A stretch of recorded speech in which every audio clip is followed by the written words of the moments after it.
Hello friends, कैसे हो आप सब। आई होप अच्छे ही होंगे। आज मैं गुलिवर्स ट्रैवल नॉवल की ब्रॉबडिंग नेग की स्टोरी शेयर करूंगी। अगर आपने लिलीपुट की स्टोरी वाला वीडियो नहीं देखा है तो चैनल पर जाकर देख सकते हैं। इस वीडियो में मैंने पिक्चर्स के थ्रू स्टोरी समझाने की कोशिश की है। वीडियो बहुत ही इंटरेस्टिंग होने वाली है, इसलिए लास्ट तक ज़रूर देखें। बिना टाइम वेस्ट किए स्टोरी स्टार्ट करती हूँ। सबसे पहले स्टोरी को शॉर्ट में थोड़ा सा जान लेते हैं। जब गुलिवर अपनी सेकंड जर्नी के लिए निकलते हैं तो एक समुद्री तूफान की वजह से वे ब्रॉबडिंग नैग नाम के आइलैंड पे पहुंच जाते हैं। वहाँ यह अपने आप को लिलीपुशंस जैसा फील करता है, क्योंकि वहाँ के लोग लगभग 70 फुट हाइट के थे। 2 साल तक वहाँ रहने के बाद एक जेंट ईगल की वजह से वह ब्रॉबडिंग नैग से बाहर जा पाता है। गुलिवर लिलीपुट की जर्नी के बाद लगभग 2 महीने अपनी फैमिली के साथ रहता है। फिर वह अपनी सेकेंड जर्नी के लिए निकलता है। कुछ महीनों तक तो उसकी जर्नी स्मूथली चलती है, लेकिन एक भयंकर समुद्री तूफान शिप को उसके ऑफिशियल रूट से भटका देता है।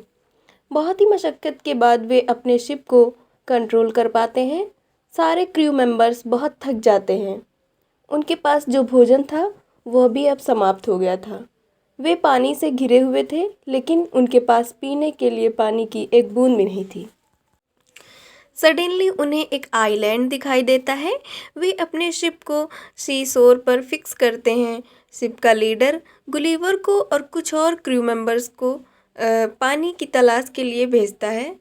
उस आइलैंड पर जाने को कहता है। गुलिवर और उसके साथी अलग अलग डायरेक्शंस में जाते हैं। उन्हें पानी तो नहीं मिलता, पर गुलिवर अपने साथियों से बिछड़ जाता है।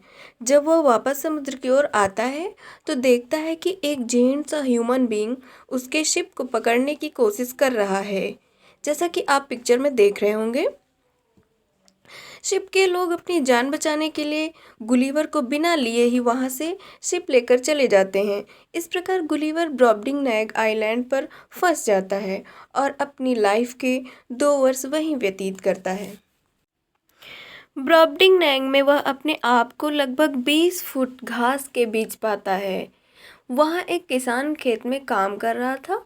वह काम करते करते उसके ऊपर पैर रखने वाला ही था कि वह रुक गया, और वह गुलिवर को देखकर बहुत सरप्राइज हुआ, बहुत खुश भी हुआ। उसने इतना छोटा इंसान पहले कभी नहीं देखा था। वह उसे लेकर अपने घर गया। ब्रबडिंग नेक के लोग बहुत ही बड़े थे, 70 फुट हाइट के, बिल्कुल जेंट से लगते थे। गुलिवर वहाँ अपने आप को लिलीपुशंस जैसा फील कर रहा था, क्योंकि जब वो लिलीपुट गया था तो वहाँ अपने आप को काफ़ी स्ट्रॉन्ग फील करता था, लेकिन यहाँ उसका जस्ट उल्टा, बहुत ही कमज़ोर फील कर रहा था। बहुत ही छोटा था ना, इसलिए।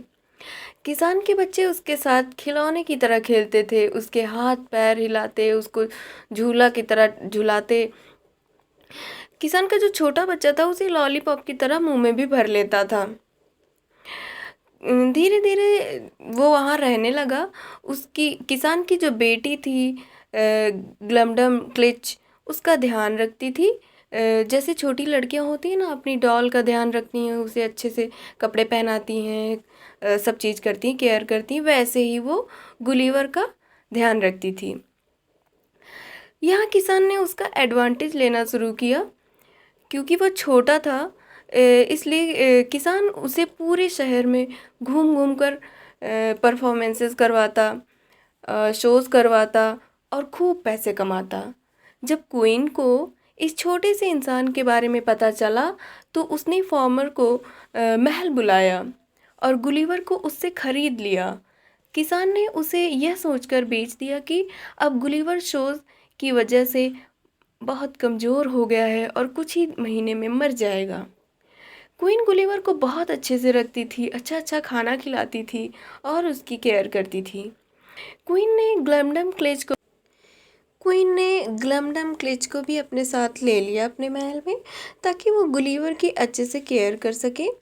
क्वीन ने उसके लिए एक ट्रैवलिंग बॉक्स भी बनवा दिया, जिससे वो जेंट चूहों से बचा रहे। उसने किंग से अपने किंगडम के बारे में बात की और अपने कॉन्स्टिट्यूशन के बारे में बताया। गुलिवर किंग को गन पाउडर के बारे में बताता है, जिससे किंग और शक्तिशाली हो जाएगा। किंग को ये आइडिया बिल्कुल पसंद नहीं आया। एक दिन गुलिवर अपने ट्रैवलिंग बॉक्स में बैठकर घूमने निकला और एक जेंट ईगल वह बॉक्स लेकर उड़ गई। अब सोचिए, वहाँ की बर्ड्स भी बहुत बड़ी बड़ी होती थी। जब वो ईगल वो बॉक्स लेकर उड़ गई, कुछ टाइम बाद उस ईगल ने उस बॉक्स को समुद्र में छोड़ दिया। एक शिप के लोगों ने उस बॉक्स को देख लिया, और वे उसे खोलकर देखते हैं तो उसमें एक इंसान होता है, और फिर उसे वे इंग्लैंड लेकर जाते हैं।